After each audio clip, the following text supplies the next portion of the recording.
Okay, good evening. Welcome to tonight's Shiur. The halachic topic that we're going to be exploring this evening is genetic screening in halacha.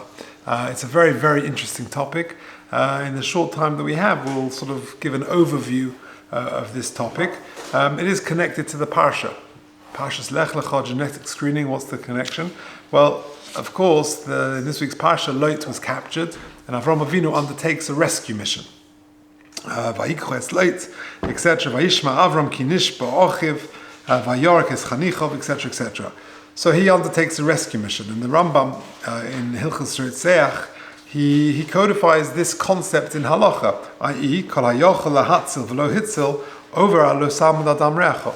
That a person who is able to save somebody and doesn't, there is a prohibition that he transgresses of lo samud. That a person, anyone who can help another person, is obligated to do so. And then the Rambam, quoting the famous Gemara in Sanhedrin, concludes, it's in the second box if you're listening online, please email me at j.golker@gmail.com and I'll send you the handout. Anyone who destroys one Jewish soul, it's as if he's destroyed the entire world. And conversely, so that's quite a good segue into genetic screening, because the statistics are astonishing.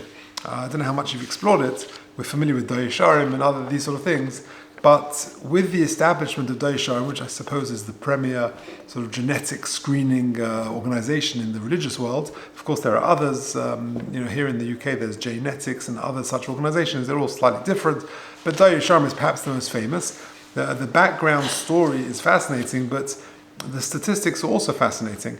That they say, I don't know exactly how they know exactly, but they say over 8,000 families since its inception in 1983 have been spared from having children born with a very serious genetic disease.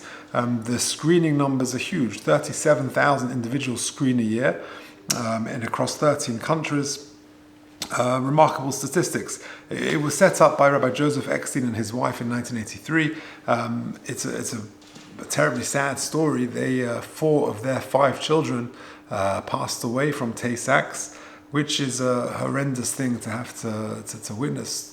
Of course, even one child, to have 4 out of 5 children die this terrible disease is just excruciating. And he or they innovated a brilliantly simple and hitherto unheard of solution to just have widespread screening in the Jewish world.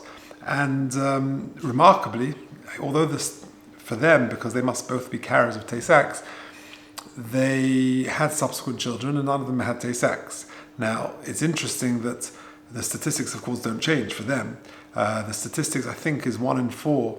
If both parents are carriers, 1 in 4 children will have Tay-Sachs, statistically. So the fact that 4 out of his 5 children died was very, statistically very unusual.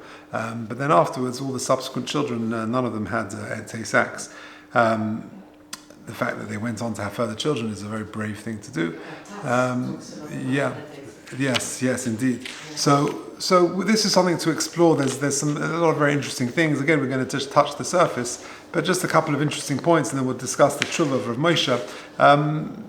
Although it's come to the fore in sort of recent decades, there is plenty of sources in Chazal about genetics. One very interesting one is a Gemara in Yevamos. If you look at the third box, the Mishnah, it's a Gemara that says, Yevamos samach daled amud beis, Molo horishin umeis, that's if a child has bris milah, and sadly this child passes away, Sheni umeis, and then a second child passes away, Shlishi lo simoil. You don't give milah, it's bris milah, to the third child. And the Gemara explains, because the boys died, the first 2 children died, because the bleeding from the bris milah could not be stopped, and therefore that demonstrated hemophilic tendencies in the family. Now Rashi explains over there that the mother carries the gene and transmits it to her offspring, and the interesting proof to the fact that it's the mother that carries the gene is that if a father has 3 sons, 2 of which die from the bleeding, but the 2 sons are from different mothers, then the third child will have bris milah, because it's the same mother. That's the point. And therefore, for example, a man marries 2 different women. in times of Chazal that was acceptable. And he marries Rachel and he marries Leah, and they each have a child, and sadly each child dies from bris milah. And then let's say Rachel has a second child, that child needs to have bris milah, because the chazaka is only established after, if it's the same mother, the third child of the same mother. And that is consistent with current genetic understanding that the hemophilia stems from a deficiency in the X chromosome, which is passed to a son by the mother. And in fact, the Meiri says that that's why the Gemara refers to the mother bringing a child for bris milah. It says Mola Horishan. Mola means she gives bris milah to the child, which again, that's referring to the mother bringing a child for milah, which is really the point of this. So you see that there are sources for it, and in fact, the Shulchan Aruch in Even Ha'ezer in Siman Beis, in the very second Siman in Even Ha'ezer, says Lo Yisa Adam Isha Lo Mishpachas Mitzoroi Lo Mishpachas Nichfin, whatever exactly they are, tzoras, epilepsy, whatever these seizures may be, because we're trying to avoid genetic transmission for future generations. So there's got to be some sort of established tendency of that. Now, the famous tshuva is Rav Moshe Feinstein, and it's always important to know the dates of the tshuva. This tshuva is in Even Ha'ezer Chelik Dalet Siman Yud, and as you can see from the title, it's at the bottom of the page, Im yesh livdok lemachas teisaks kodim hanisuin. Should a couple screen for teisaks before the wedding? And the date is Adar Sheni Tovshin Lamed Gimel, which is Purim time 1973. Now that's 10 years before Doy Yusharim, I think was established. I think it was established in 1983.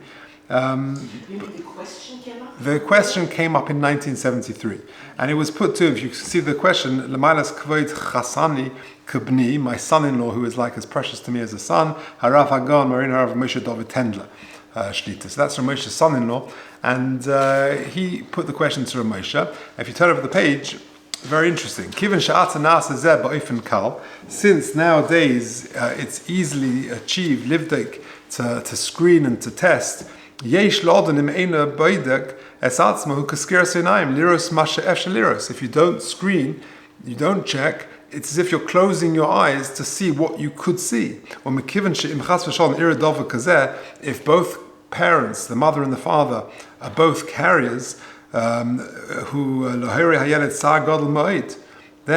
it could be enormous pain and distress for the parents if they have a Tay-Sachs child. And therefore, he says it's appropriate to undertake testing, and therefore he says it's important to publicize this through newspapers and other means. So to spread the word, says Rav Moshe, that one should be screened to avoid this horrible heartache. Now, there are some restrictions, and this Rav Moshe goes on to say. Let's have a look, see what he says in the next paragraph. Avol boro poshet. I'm in the top of paragraph 5. Boro poshet shetzorich lehaosos hadova betzina. One important thing is that this has to be done betzina, with discretion. Shelo yeida bachur acher mechaveroi. Echod mechavero besula achas mechaverto. The boys shouldn't know about the results of the tests of the other boys, and the girls likewise. And so too the doctor, who may be privy to this information, he has to remain confidential. Therefore it needs to be done with confidentiality and with discretion. And therefore to do mass screenings where the information may become public is not a good idea, says Rav Moshe.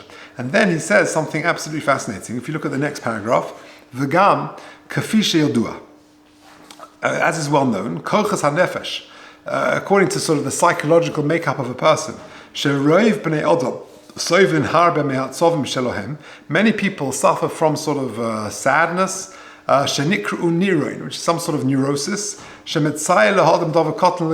Sometimes people make mountains out of molehills, literally. They make a large thing out of something quite small. V'chashash koton l'chashash gadol, and a small concern becomes a huge concern.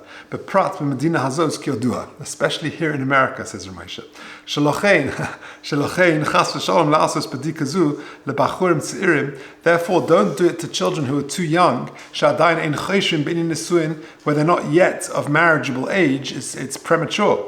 Until the age of 20 for boys, they're not really of marriageable age. Therefore, it's not necessary to even discuss it with them. And since it needs to be done with discretion, that other people don't know about it, for youngsters, they want to know what's going on, and if the information is in the public forum, it's very hard for them to keep a secret. And if word gets out that someone may be a carrier, then it could cause damage. Now, of course, it's not true. If one person is a carrier, there's no harm in that. The harm is if both the mother and the father are carriers. But given what Ramesha says, that if youngsters hear that they are carriers, they won't understand it, they'll become neurotic about it, they'll make it much bigger than it really is, and there could be damage. And so too, girls perhaps enter the marriage arena a little younger, maybe from the age of 18 already.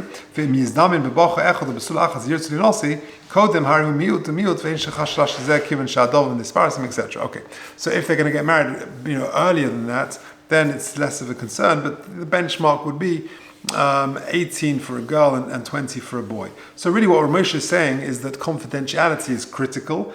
Testing, he says, should be on an individual basis, not a mass screening. I think nowadays, Doyesham do mass screenings. I read the stats that it's 400 mass screenings at 400 schools across the globe every year. So that's how they facilitate, I suppose, 37,000 individual screenings a year. But the point is, it's all done with absolute discretion. So for example, you're probably familiar with how it works, that a boy goes and gets tested, and he'll just become a number. She'll become a number, and if they decide to go out together, then you just put the two numbers into the system, you call up them, and then they send you one of two things. Either they'll say it's compatible or not compatible, that's it. So the confidentiality remains. And like I said, it's interesting that Ramosha talks about neurosis in America and really protecting people from themselves. Otherwise, things become bigger than they really are. And this has become so widespread in the religious and the frum world that it's pretty much eliminated Tay-Sachs remarkably, which is an astonishing thing. Like I said, if a couple. Rahman Islam have a Tay-Sachs child, it's a horrific pain and heartache. Just one final point, and that is, generally speaking, we're talking about genetic screening and the idea of that. What happens if there are medical disclosures to make? How does that work in the dating process? I think we once had a whole shiur on it, but it's interesting to bear this in mind. When should you disclose a medical problem? And what medical problems are disclosed? Like I said, that we had a full shiur on this, so we can refer to that. It's on Torah anytime. But just the general rule of thumb is that medical disclosures need to be done not too early in the process and not too late in the process. If it's too early, then it may unfairly jeopardize chances, and if it's too late in the process, then the couple could be emotionally invested, and it's unfair. It's difficult. So the general rule is you do it sort of about halfway through the